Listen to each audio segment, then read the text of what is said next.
pop out of it, nor do you know what time it's going to pop out. Bang, it happens. What is he going to do? Now, the other thing I want you to think about too is here, training together, no one's trying to take each other's head off. That bloke, though, doesn't care. He's going to be committed to hurting you because he needs to do that because he doesn't want you in a situation where you can fight back and possibly dominate and beat him. He's looking for a win. So he's not going to give you any kind of latitude whatsoever. He's just going to be walking out, boom, that kind of stuff. So again, you need to be so aware of what's around you. You need to be so aware of where you are at this point in time. Walking down a dark laneway because it's a shortcut home may not be that shortcut home if the wrong people are down that way. And that's always presume the worst. That's the best way to get. If you presume the worst, it's not being paranoid, it's being cautious and sensible about this whole thing. So you probably notice that from there, that kind of action was pretty good to almost getting to the point where you could catch that strike, even though again it's still reaction versus action. We need to swap that around to where you, the person who's been targeted by the bad guy, is now driving the truck, is now setting the timing, is now in a situation where you can dominate that instead.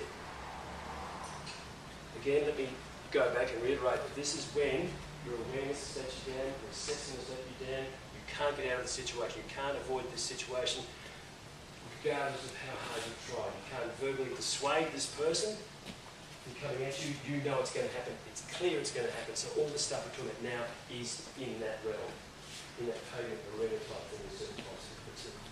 So in this situation, you know it's about to happen. The legal definition of self-defence is the lawful application of reasonable force. Two words there, lawful, reasonable. If you hang your hat on those and you work within those parameters, you're going to be fine in terms of is it self-defence, is it assault, was it excessive, that kind of stuff. If you can tick the boxes on what you've done, why you've done it, and what you felt at the time you did it, in regards to that person's perceived threat to your welfare, then that's going to tip the scales in your favour, hopefully. Hopefully, that's why you need to be so careful about this.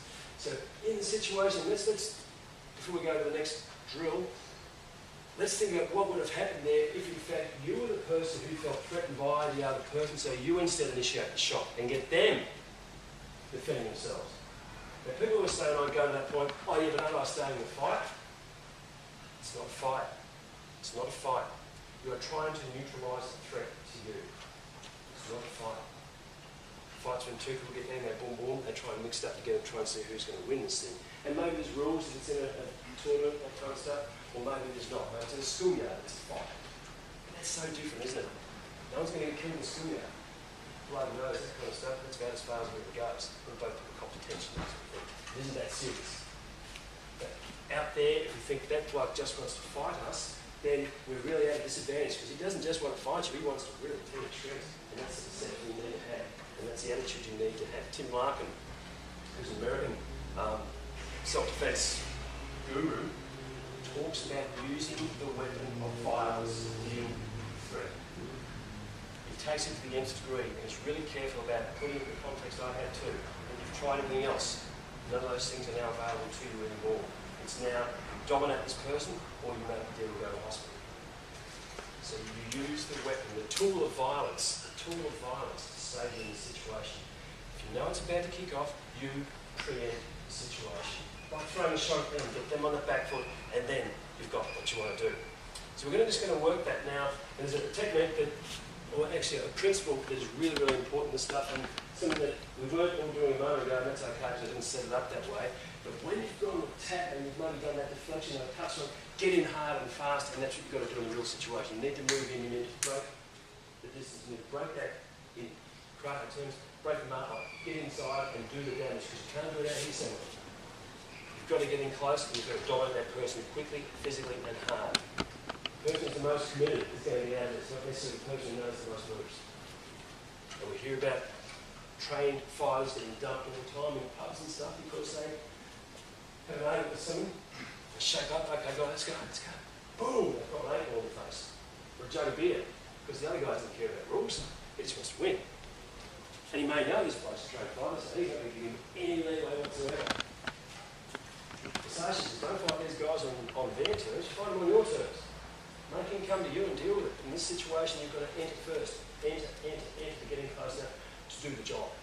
So what we do with this technique, I'm going to teach it in a couple of different layers to start with a really simple layer first, and we're going to go to a more dynamic type one, just to get the range going. So I'm going to start off just with a wrist grab. And I know everyone's going to say, hey, no one grabs your wrist.